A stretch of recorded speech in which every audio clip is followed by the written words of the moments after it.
नमस्कार दोस्तों, आप सभी का easy GST for you channel पे स्वागत है।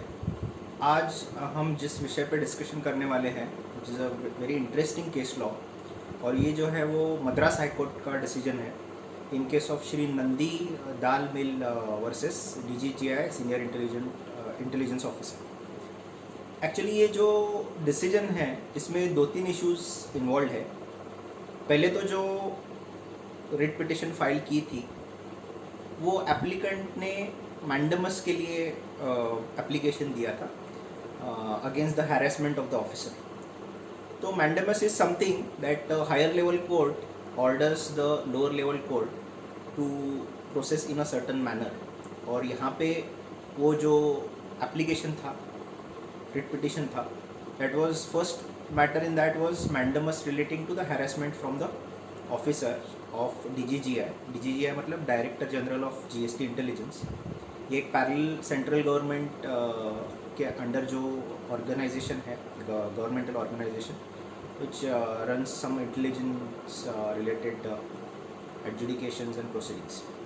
तो इसमें फैक्ट्स अगर देखे जाए इस केस के तो कुछ ऐसे थे कि there was investigation carried out ये जो एप्लीकेंट है उसके प्रीमाइसेस में, और ये जो श्री नंदी दाल मिल कंपनी जो है that was into selling supply of various food grains related items, various dals etcetera.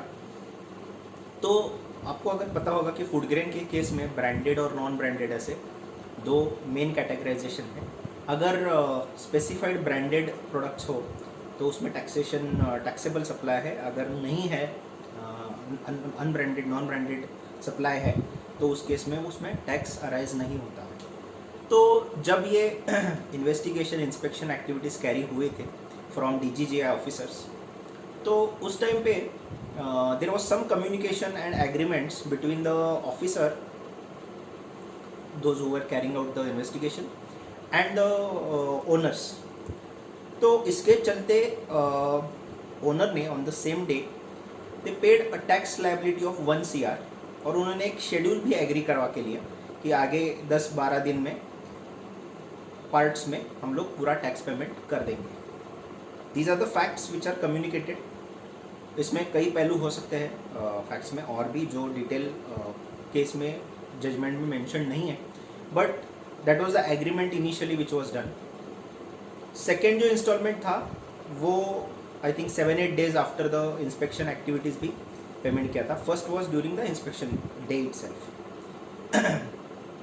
Considering कि कुछ पीरियड का टैक्स पेमेंट बाकी है, अनपेड टैक्स लायबिलिटी है, इसके चलते after certain period of time, let's say 7-8 days more after that, एक जो शेड्यूल एग्री किया था उससे रिट्रैक्ट हो गए ओनर्स, और उनका कहना था कि हम लोगों ने जो पेमेंट किया है वो अंडर स्ट्रेस अंडर प्रेशर हमने पेमेंट किया था, and there was harassment from the DGGI authorities जिसके चलते हमने वो पेमेंट कराया था। लेकिन हमारा प्रोडक्ट जो है it is not covered by the as a taxable supply, और हमने जो टैक्स पे किया है वो हमको वापस मिलना चाहिए, because there is no tax liability which is getting triggered in this particular case. तो इसके चलते ये रिट एप्लीकेशन फाइल किया है कि एक तो ऑफिसर से हैरेसमेंट स्टॉप की जाए, और दूसरा जो है वो जो 1 करोड़ और अनदर 1 करोड़ इंस्टॉलमेंट से 2 इंस्टॉलमेंट्स पे किए हुए हैं, those were not suo motu payments and वो अंडर प्रेशर किए थे, तो वो उसको हमको वापस आप रिफंड करवा दो, ऐसे एप्लीकेशन किया था। तो इसमें कैसा है कि दोनों भी साइड से काफ़ी सारे फैक्ट्स की इंफॉर्मेशन दी गई थी कोर्ट को। तो I will just discuss few important facts and finally the decision कि क्या ऑनरेबल हाई कोर्ट ने क्या इसमें डिसीजन दिया हुआ है। जो अथॉरिटीज़ थे उनका कहना था कि जब इंस्पेक्शन चालू हुआ, इन्वेस्टिगेशन चालू हुआ, तब the owners agreed that there is some liability which is coming in their case, and जो सेक्शन 74 है जहाँ पे जो रिकवरी रिलेटेड प्रोसीडिंग्स के बारे में प्रोविजंस है इन द CGST एक्ट 2017, उसमें एक कुछ रिलीफ्स दिए गए हैं टैक्स पेयर को कि अगर उसका टैक्स लायबिलिटी पे नहीं किया हुआ है या आईटीसी गलत क्लेम किया हुआ है या रिफंड अलग गलत तरीके से अगर लिया हुआ है, तो इस सब के केस में with in a specified time अगर वो पेमेंट करता है तो उसको कम इंटरेस्ट लगेगा, उसको शो कॉज नोटिस इशू नहीं होंगे और the matter will be concluded. दूसरा और एक बेनिफिट है कि अगर after let say show cause notice issue भी हुआ, उसके सर्टन पीरियड के under before the payment is made, then again थोड़ा additional interest, but normal interest से कम इंटरेस्ट पे करना पड़ेगा। और ये ऐसे कुछ रिलीव्स है कि प्रोसीजर स्टार्ट होने के बाद जितने जल्दी हो सके अगर रिकवरी प्रोसीडिंग्स, इस पे मेरा एक डिटेल्ड वीडियो है सेक्शन 73 और सेक्शन 74 के ऑल सब सेक्शंस मैंने डिटेल में डिस्कस किए हुए हैं। वो timeline, the benefits and the reliefs, उसके सब के बारे में डिटेल डिस्कशन है which I am not going to again cover. I am giving a link in the right hand side corner, जो आप जाके विजिट कर सकते हो वीडियो को। तो उसके चलते अथॉरिटीज़ का कहना था कि उसके बेनिफिट्स अवेल करने के लिए सो मोटो टैक्स पेयर ने एक वर्किंग किया था और उसके हिसाब से उन्होंने पेमेंट किया है। तो उसमें रिफंड देने का कुछ सवाल नहीं है, there is no harassment at all, whatever is going it is going as per the provisions of the act. और जो टैक्स पेयर था उसका कहना था कि हम लोग कॉपीराइट से रिलेटेड या इंटेलेक्चुअल प्रॉपर्टी राइट से रिलेटेड कोई भी ब्रांड के अंडर ये सप्लाई नहीं करते। Yes, there are 3-4 brands, but उस पर हम लोग सेल कर रहे हैं without any connection with the IPR, और एंड हेंस हमारा टैक्स लायबिलिटी अट्रैक्ट नहीं होता है। और उस केस के चलते the payment which has been made is not made by us, and the officer के प्रेशर के चलते हमने वो पेमेंट कर दिया, लेकिन now we are retracting our self from the this thing. और इसके चलते एक एफिडेविट के थ्रू डेपोजिशन भी किया था ऑनर्स ने कि this is the case and we are retracting from the original stand which we had taken. ये थ्रू लेटर उन्होंने सबमिट किया था। अभी ये सब के चलते कोर्ट का कहना क्या था इसमें ultimately, there were a lot of sub sections which were discussed, let's say 74(5), 74(6), 74(1), तो ये सब डिस्कस हो गए और कोर्ट ने फाइनली ये कहा कि still these adjudication proceedings can be carried out, और इसके चलते जो भी पेमेंट उन्होंने किए हुए हैं उनको वापस रिफ़ंड करना पड़ेगा अथॉरिटीज़ को। एंड उन्होंने एक छोटा सा गाइडलाइन भी उसमें दिया है।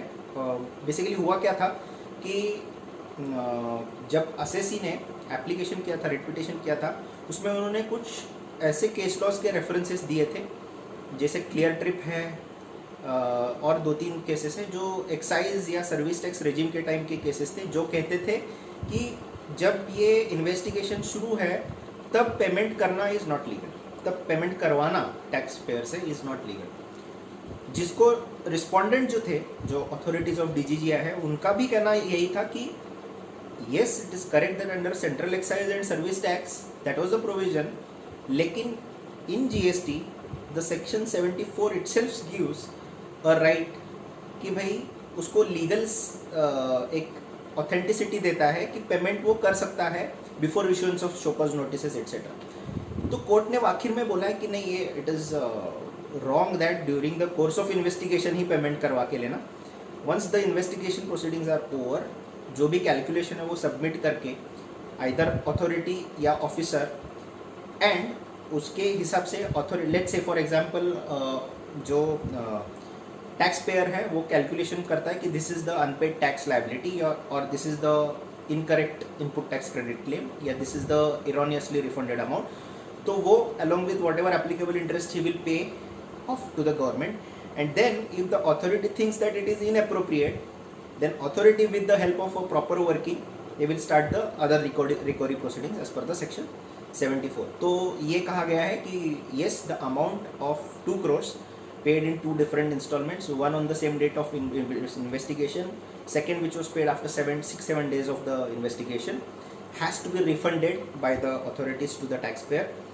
Secondly, ये ऑल्सो एक गाइडलाइन के तौर पे 3-4 पॉइंट्स उन्होंने रखे, उसमें कहा गया कि authority should not make the taxpayer pay the tax amount as it is without following the procedural part of submission of the actual tax liability, interest, etc., which is mentioned in the section 73 as well as 74. तो ये avoid करना चाहिए. They should wait for the investigation to get over and then formal procedure follow करके उसको follow करना चाहिए.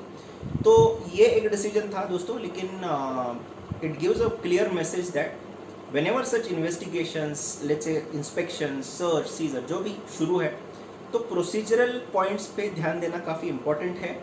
And those legal procedural points which are mentioned in the provisions of the law, let's say for example यहाँ पे section 73 है, 74 है, जिसमें step by step उसमें क्या करना चाहिए दिया along with the in the read with the rules, let's say rule 142 etcetera.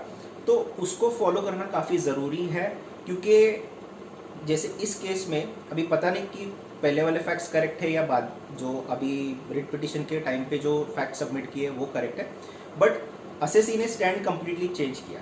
पहले उन्होंने पेमेंट किया था DRC 3 के थ्रू, लेकिन बाद में उन्होंने कहा कि ये पेमेंट हमने खुशी से खुद से नहीं किया हुआ है, it is because the pressure of the authorities that we have made the payment. So following of the legal procedural part from both sides, from the angle of from the viewpoint of taxpayer as well as from the viewpoint of authorities is very very important. Otherwise ऐसे consequences हो सकते हैं.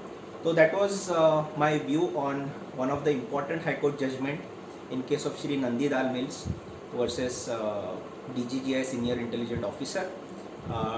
With the decision is given by Chennai High Court. I hope आपको इससे help हो. अगर है तो please do like the video and share it with your friends. Thank you so much.